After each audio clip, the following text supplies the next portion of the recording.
Godlow on the track.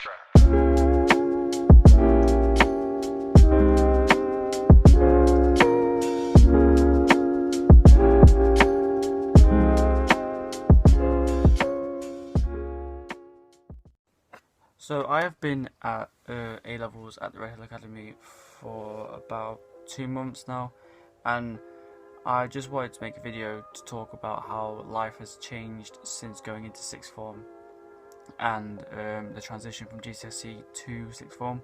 So first, I just want to say that sixth form is probably one of the most relaxing places you could be in. And that's saying something because obviously you have your lessons and you have work and stuff, but the environment that you're in is so chill compared to like secondary school. Like there are people all around you who are getting work done, helping each other out, and it's like a working environment. But you can also have fun at the same time. You can chill, you can relax with your mates. You have free lessons or study periods, but most people don't even use them. But you have the time to like relax yourself as well as do the work. So I think that's like a really good thing for sixth formers. And when I first joined Red Hill and I had my first free period, I didn't know what to do, so I just sat and messed around. But it's when you realise how crucial it is. Sometimes, like for example, I've gotten away with so many homeworks because of free periods. Like tomorrow, on Friday, which is going to be today as you're seeing this, but when I'm recording this now, it's going to be tomorrow. I would have had maths homework in for then, and I had maths last lesson, and I have 3 study periods, so I have 3 hours to get the work done, even though I have like 4 questions to do. So they can really help you in like some ways. They can really be your scapegoat for homework.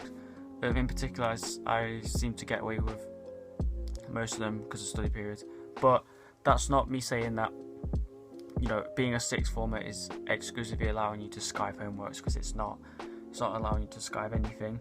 It requires more work. This is why the study periods are important, because obviously it's the whole 1 hour of work in the class equals 1 hour outside, stuff like that. But I think it's effective for revision purposes. For example, if you're trying to get like revision notes that you couldn't make in lesson, you have the time to go and sit down with your mates in a working environment and do all that kind of stuff.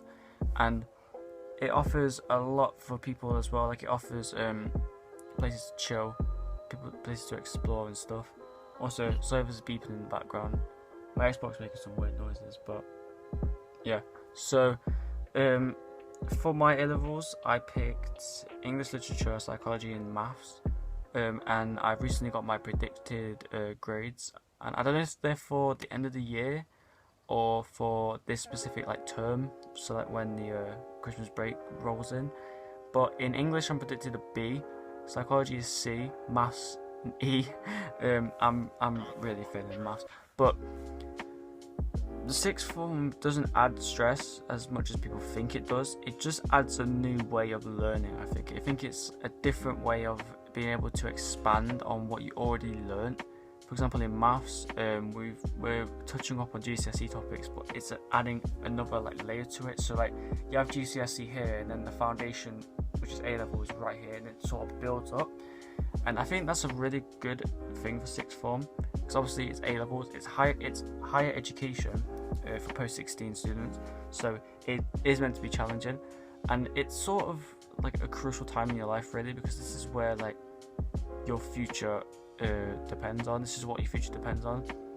So people are already going out applying for jobs. I've personally applied for a job. I'm yet to get an interview for it, if I'm even going to get an interview.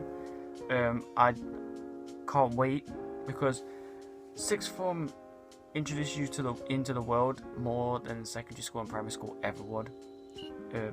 Just made some beeping again, but it pretty much really helps with what you need in life.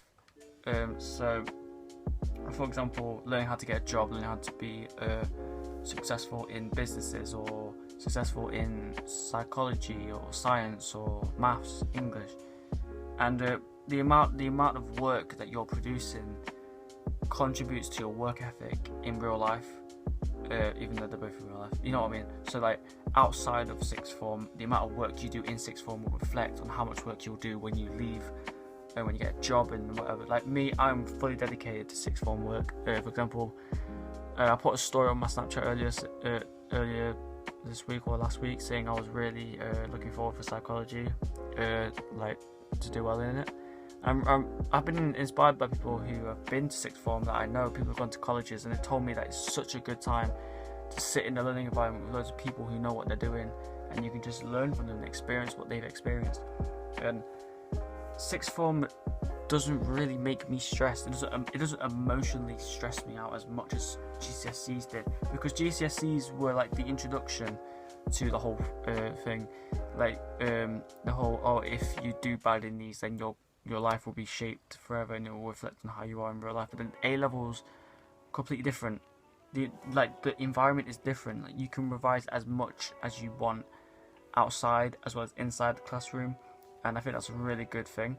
And again, the benefits of being a sixth former for me is that you can have breaks for study periods, which are common.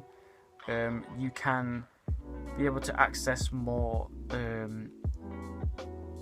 I don't even know what I was going to say. Access more like work-based resources. For example, like for maths, we have like 15 websites for A levels.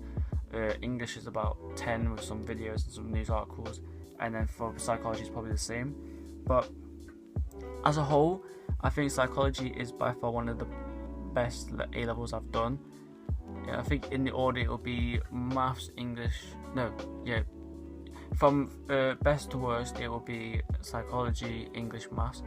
Maths simply because I just don't understand it and because I really need help with it. But apart from that, I really love sixth form, and I don't know what else to say really. So I'm just gonna end the video here, I guess. So if you guys enjoyed this video, be sure to leave a like. Now, before I leave you, I was thinking of making some vlogs on this channel or some more Yu-Gi-Oh videos with Jan. One of them will definitely be a Yu-Gi-Oh video with Jan. It'll probably be this weekend or next weekend, but tomorrow I won't have a video unless I pre-record like 2 tonight, and it is already like 10 to 11 at night, and I need to edit this video, get the thumbnail done and all that sort of stuff ready for tomorrow. And I don't know if I'll be able to do it, but if not, I will definitely upload a video on the Saturday when I get home, after spending the night at my girlfriend's house, because I've been daily uploading for like a week now, not even a week, like a few days, from Monday or something. So I want to keep on track of that. And yeah, so I might do some vlogs on this channel. I might do some Q&As on Snapchat or something. Just let me know if you guys actually do enjoy my content and you're not watching this for like memes or anything like most people would. Please give me some suggestions. I'm not gonna beg for anything. I just want to make sure that if I'm uploading, at least I'm uploading for someone who actually wants to see my videos, like rather than sarcastically saying they don't. But yeah. So anyway, I've been talking for too long. I'm Mikhail, guys. Please have a great rest of your day. I will see you guys hopefully in my next video. Peace out.